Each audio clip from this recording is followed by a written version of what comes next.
Law number 1. Never outshine the master. Nicolas Fouquet made the mistake of appearing larger than his king, Louis XIV, and spent his remaining days incarcerated. Avoid victories over superiors. It will cost you more than it is worth. Law number 2. Never put too much trust in friends. Learn how to use enemies. Michael III of the Byzantine Empire was saved from death by Basilius, who Michael in turn favored with gifts and prestige. Basilius, lusting for more power, murdered Michael out of greed. Instead of showing gratitude, he was insatiable. Trust from a distance. People are selfish and pursue their own interests. Former opponents make more loyal and stronger friends. Law number 3. Conceal your intentions. The Marquis de Sévigné wanted to seduce a young countess. Instead of being indirect and subtle, he exposed his true feelings for her and she lost all interest, as he blurted out that he loved her. Add a sense of inexplicable mystery to your character. Law number 4. Always say less than necessary. Law number 5. So much depends on reputation. Guard it with your life. During the Second World War, Erwin Rommel was known for his superior skill in cunning and deceptive strategy. All of the opposition were demoralized and doubting their chances of success facing him. Your reputation precedes you. Build and protect it carefully. Law number 6. Court attention at all cost. Pablo Picasso would not allow himself to fade into the background. He would rather paint something out of the ordinary and ugly than be forgotten. All publicity is good publicity. Don't let yourself become one of many. Law number 7. Get others to do the work for you. Thomas Edison wasn't much of a scientist, but a businessman. He would capitalize on Nikola Tesla's genius and garner all the credit. Hire talents capable of doing what you can't. Law number 8. Make other people come to you. Use bait if necessary. When I have laid bait for deer, I don't shoot at the first doe that comes to sniff, but wait until the whole herd has gathered round. Otto von Bismarck. Force your opponent to react to your moves. Law number 9. Win through your actions, not through argument. Mucianus needed strong ships. Without guarding his tongue, his engineer argued that a different type than the one Mucianus preferred would be much better for conquest. Despite being right, the engineer was sentenced to death. Don't argue with authorities. Agree and suggest an alternative, then demonstrate. Law number 10. Infection. Avoid the unhappy and unlucky.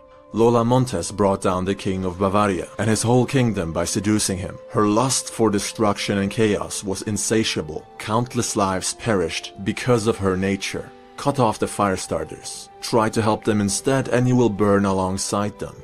Law number 11. Learn to keep people dependent on you. Otto von Bismarck led the king's hand in uniting a mighty Prussia. None other than Bismarck was able to do so. He proved himself to be an indispensable asset and had his strong position secured. Be the only one who can do what you do or see yourself replaced in fear sooner or later. Law number 12. Use selective honesty to disarm your victim. Count Victor Lustig was going to double Al Capone's $50,000. Instead of running with the money, he gave it all back to Capone, who thought he was being played by a con artist. Capone gave Lustig the $5,000 simply to help the honest man. Tell the truth to gain your opponent's trust. Be honest when expected to be dishonest, to throw your opponent off guard.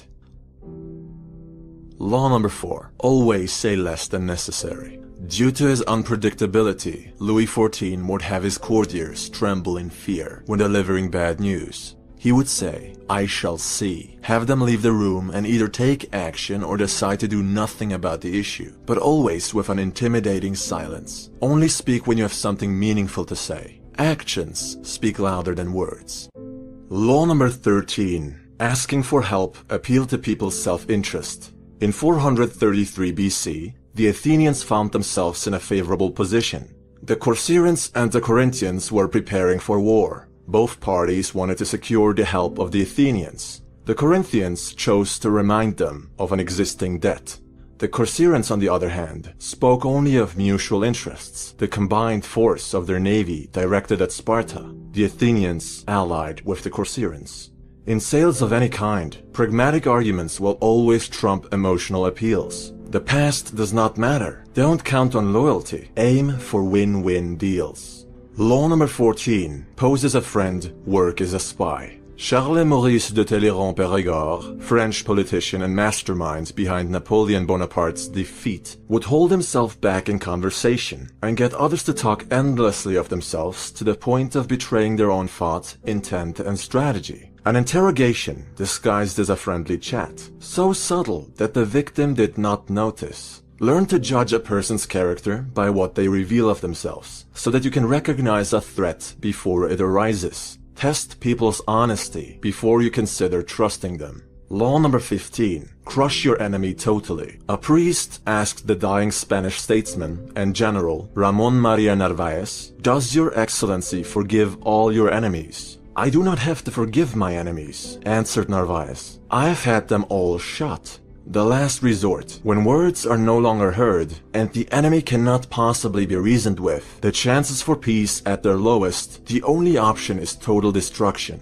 Merely wound the enemy, he will recover and show no mercy in turn. Law number 16. Use absence to increase respect and honor. A man said to a dervish, "Why do I not see you more often?" The dervish replied, "Because the words, 'Why have you not been to see me?' are sweeter to my ear than the words, 'Why have you come again?'" Molayami, quoted in Idries Shah's Caravan of Dreams, 1968.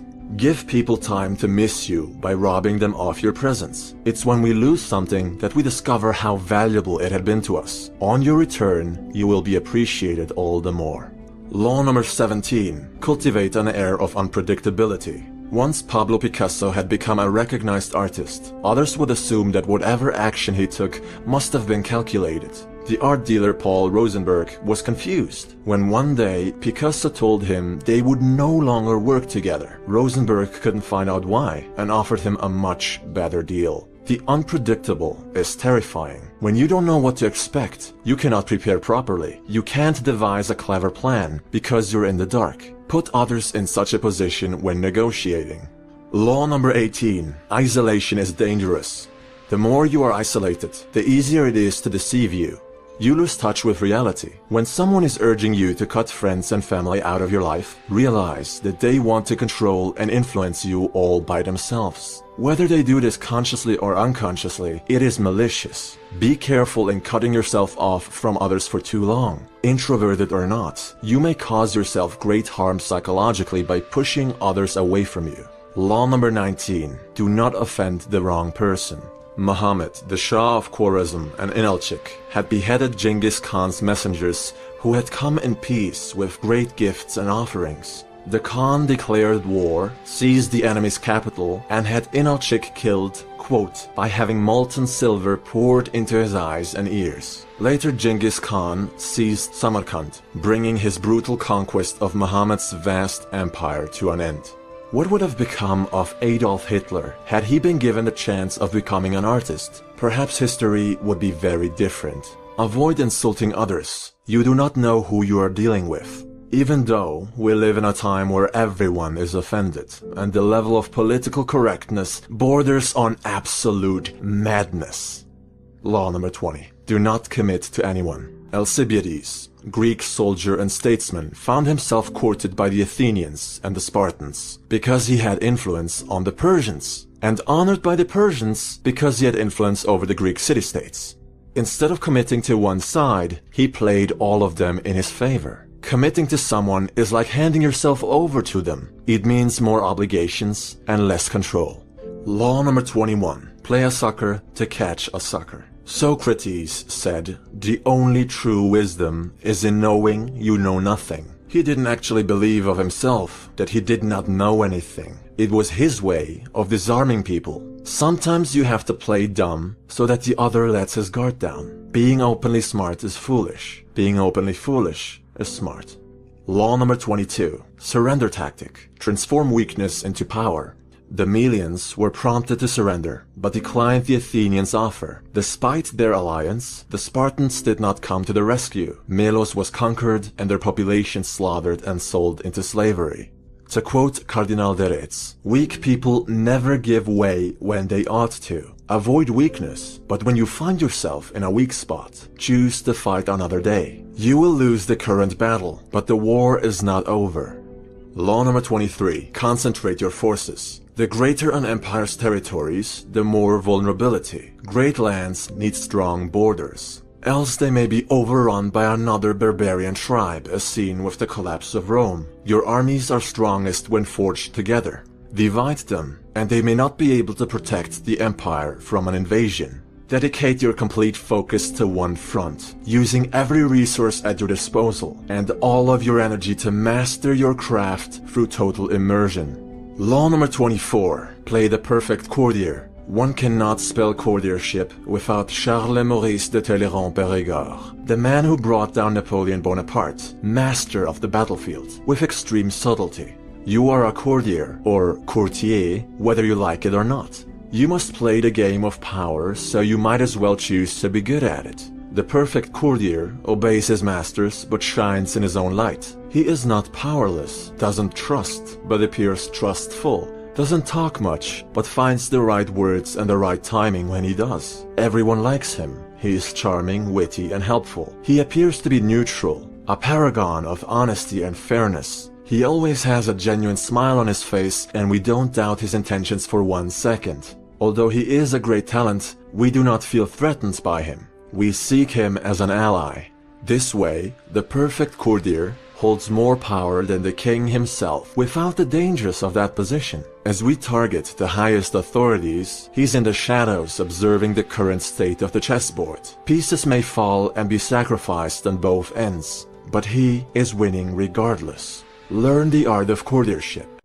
Law number 25. Recreate yourself. Others will call you what they think you are, or what they think they see in you. It's all superficial. Every now and again you'll receive a genuine compliment. But your parents, friends, society, even your government, expects you to be someone or something else. It's important that you choose to be whatever you want to be, and that you feel free to change whenever you like. You have the freedom to dismiss the opinions of others, even to put on a good show like Gaius Julius Caesar. The world is your stage. It's up to you what role you want to play. Think of life like a book, and you're writing it. You're the main character, so act like it. Law number 26. Keep your hands clean. As written in Niccolò Machiavelli's letter to the prince, Cesare Borgia was using Ramiro di Orco as a tool to take gruesome action against all of his enemies. In the end, he used him as a scapegoat, put the full blame on Di Orco, and threw lavish banquets for the common folk, presenting not only his clean slate, but positive change. It is the ultimate act of betrayal, to have someone's back only to find out they've been using you this whole time. Avoid falling into the trap of being someone's cat's paw, or scapegoat. Law number 27. Play on people's need to believe. There are two different types of people in the world. Those who want to know and those who want to believe. Friedrich Nietzsche. We strive to find meaning in a world full of formless chaos. Hence, most of us resort to the comfort of believing in unproven divine entities. Your quest for answers and your need to belong is used against you, whether for your recruitment as a mindless disciple or your loyal customership for a particular brand. Christopher Hitchens wrote, "Beware the irrational, however seductive. Shun the transcendent, and all who invite you to subordinate or annihilate yourself." End quote. If someone claims to have all the answers, they are full of shit. Fall prey to them, and all you are doing is giving more power to those who don't have your best interest at heart. You cannot let others think for you. If something doesn't make sense to you, perhaps like right now, feel free to dismiss it, but consider doing so on your own behalf. Law number 28. Enter action with boldness. If you're confident enough to play the role of Monsieur Lustig, one of the greatest con artists in history, selling the Eiffel Tower to greedy scrap metal business owners looking to make a fortune overnight for millions of dollars, not once but twice, one thing is crystal clear. You're not playing around. You don't hesitate, and your moves have a high rate of success, be that in seduction, strategy, or power games. There's that one split second before a box fight where Mike Tyson's opponent will flinch and break eye contact. He already knows he's beaten. There's that scene where Marco Polo and Kublai Khan stare down a wolf. It's hesitation versus boldness. In order to be fearless, you need courage. Be bold. Law number 29. Plan all the way to the end. Excerpt from the book. The gods on Mount Olympus, looking down on human actions from the clouds, they see in advance the endings of all great dreams that lead to disaster and tragedy, and they laugh at our inability to see beyond the moment, and at how we delude ourselves. Before you take action, consider the possible outcomes and consequences, calculate the risk, then execute if it's worth doing. However, as time goes on, things reform, and it would be foolish to stick to a plan that ignores change. Law number 30. Make your accomplishments seem effortless.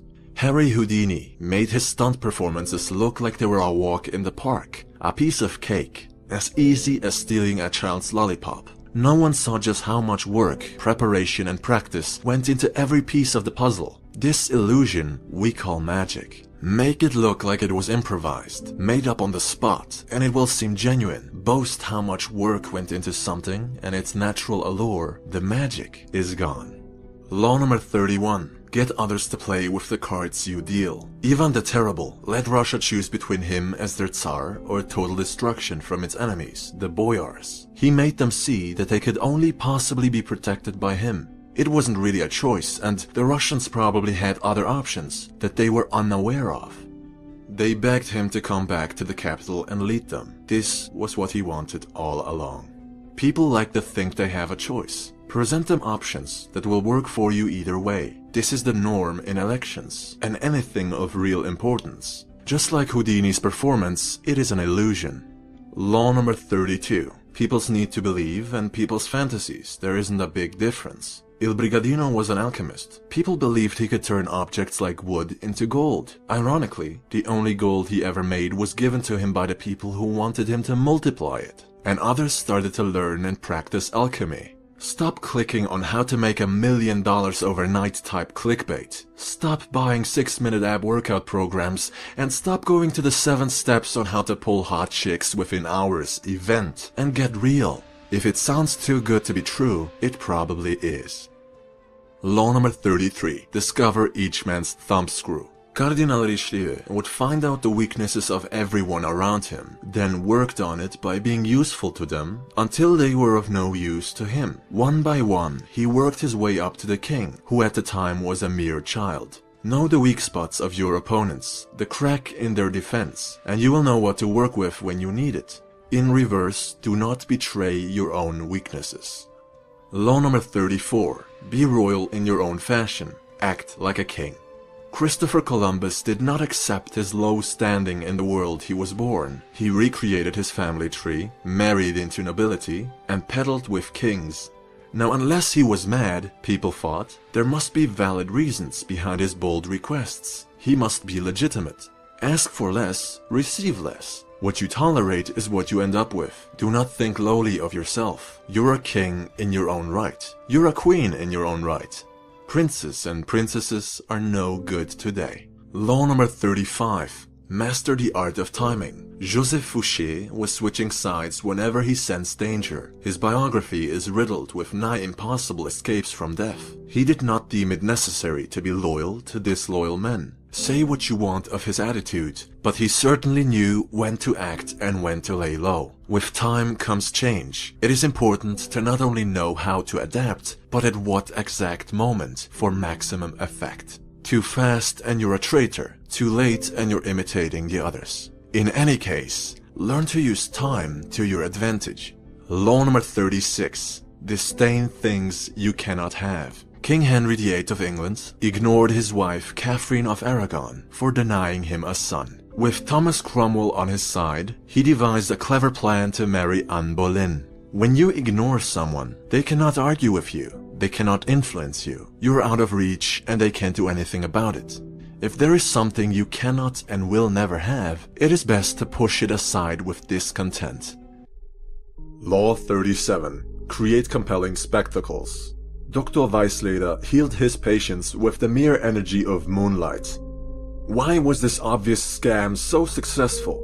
Well, people didn't have the internet back then, but they also believed it was too spectacular to be fraud. The grandiosity, the associated status, rich and famous personalities were waiting in line to be healed and healed again. Using symbols as powerful as the moon and the very absence of explanation let people fill in the logical gaps all by themselves. If everyone believes it, it must be true. Mark Twain wrote, "Whenever you find yourself on the side of the majority, it is time to pause and reflect." Law 38. Think as you like, but behave like others. 478 BC, the fearless and experienced warrior Pausanias and his Greek troops captured part of the Persian Empire.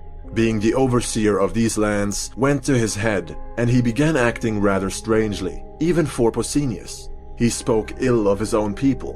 Feeling and showing superiority breeds hate. His god complex and constant need to stand out had him killed in the end. You want to fit in, whether you share common beliefs or not. Being better or different in any way just causes trouble through other people's envy and disdain. They'll ostracize you from the group and slander your reputation. How much money do you make? About 70% of whatever they make. Law 39. Stir up waters to catch fish. This is the good old lay a trap with bait and wait. Monkey see, monkey do. The spider web. Mice desire cheese so much, they won't even see the obvious construction around it. When you know your enemies and their weaknesses, you know what they react to, and you use this knowledge against them. Create a false alarm. They'll make a run to save what they hold so dearly and weaken themselves by exposing their flank. That's where you hit them. That's certainly where they will hit you if you fall for it. Keep yourself from being reactive. All that rage, blinding emotions, fear, desire, it makes you predictable and it makes you weak. Don't be impulsive. Law 40. Despise the free lunch. Louis XIV had an eagle eye for the strategic power of money. He would gift paintings of great value to people who didn't like him very much, until then. This way, he got nobility, the keys to power, on his side. At the same time, he increased operational costs for the aristocrats who wanted him gone. It's ingenious. He took money from his enemies and gave it to his new friends. 2 birds with 1 stone. This is one of my favorite laws because it states that cheap misers miss out on opportunities. It pays to be generous, and it pays not to accept free gifts. What is the return of investment on paying for someone's coffee? You sit down at Starbucks with an influential, connected, and experienced entrepreneur. You get to talk to him for 10 minutes, ask his advice, learn from his mistakes. I don't care if the coffee costs $50, I'm paying because there is a lot of upside. Law 41. Avoid stepping into a great man's shoes. Alexander the Great's father had set the standard of achievement very high. Alexander wasn't going to be content in his father's shadow. He wasn't going to rest on his father's and later on his own laurels. When Alexander saw the breadth of his domain, he wept, for there were no more worlds to conquer. Now, imagine if Alexander the Great had had a son who wanted to be a conqueror. That he would pale in comparison is an understatement. Not a soul would have attributed his success to him, for he'd achieve everything on the shoulders of his father. Don't make it your life's task to be better at being someone else. Instead, go your own way. Unapologetically, be your best self. Law 42. Strike the shepherd and the sheep will scatter. When the tree falls, the monkeys scatter. Cut the snake at the head.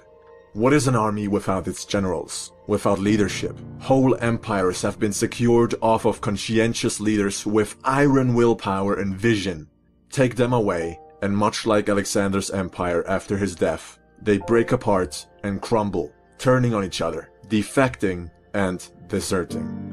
Often the glue that sticks everything together consists of a few key people at the top in any kind of organization, any kind of social group or hierarchy. Do with this information what you will. Law 43. Work on the heart and mind of others. October of 1793, the French Revolution declared the end of the monarchy. Marie Antoinette knelt at the guillotine, for she never cared about the people's opinion of her as their queen. She thought herself above the common folk. Pampered and disgustingly narcissistic, she paid the price, never learning from her mistakes. You should influence people and win friends, as Dale Carnegie suggests. It is more than beneficial to be recognized for your kindness and helpful demeanor. Be agreeable or face the consequences of being indifferent. Be humble or be humbled. Law 44. Disarm and infuriate with the mirror effect. Alcibiades charmed the Athenians, got accused of profaning sacred statues and fled. Then charmed the Spartans, impregnated the king's wife and fled. Then charmed the Persians and helped Athens win their war against Sparta. They welcomed him back with open arms. Wherever Alcibiades went, whoever he had to deal with, he would leave behind his own values and appear to share the values of his victims. No one could resist a man who not only concurred with them, but also admired their ways of living, seeming to be one of their own. You like people who like you, who are like you. Match people's energy, speak their language, eat their food, find common grounds, and even envious people will drop their preconceived notions about you. Law 45. Preach change, but never reform quickly. Change is imperative, but human beings love the comfort familiarity provides. The unknown, disorder, and chaos are very disruptive and undesirable to us, even when it is for the better. Hence, we need small, incremental changes that build over a long period of time, allowing everyone to adjust at a comfortable pace. You are moving things in the right direction, while avoiding stirring up too much anxiety and dissent. Change things gradually, one step at a time, dragging the voluntary rest of us with you. Law 46. Never appear too perfect. It takes great talent and skill to conceal one's talent and skill. La Rochefoucauld. If you have been paying attention, you will have noticed that a lot of these power plays revolve around the master and the student or slave, domination and submission, superiority or authority and inferiority, ego, pride, arrogance, and envy, jealousy, hatred. It's a very vicious and ultimately destructive cycle. Everyone wants to be the king. No one wants to be the pawn. Me, I don't want to be a pawn, but I don't want to be the king either. I don't want to envy nor be envied. I want to be the faceless man behind the throne. I don't want to be on the chessboard.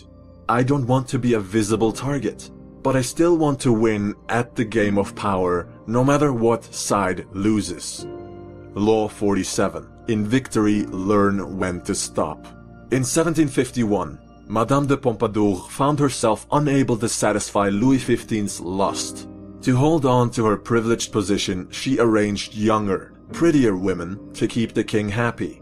This was a loss, for she had to swallow her pride and share Louis with others. They, however, could not compete with her charm, talents, taste, and flawless sense for fashion. Her reign as mistress had lasted an unprecedented 20 years. Don't push too far or you risk losing it all. Know when to take a loss and move on. Law 48. Assume formlessness. The Spartans, the most powerful infantry the world had ever seen at the time, lost the war with Athens, for they were outnumbered and unwilling to change their views. They did not adapt to circumstance. They did not build walls. They did not want to conquer new lands, nor engage in trade, for gold gave rise to corruption. Meanwhile, Athens was thriving through constant reform. Sparta fell behind and collapsed. Don't fight change. When you catch yourself in the futile attempt to resist a new order, remind yourself that you not only missed the opportunity to predict it, but to adapt to it in time. You have to be anti-fragile. As Bruce Lee said, and this is the closing statement, you must be shapeless, formless, like water. When you pour water in a cup, it becomes the cup. When you pour water in a bottle, it becomes the bottle. When you pour water in a teapot, it becomes the teapot. Water can drip and it can crash. Be water, my friend.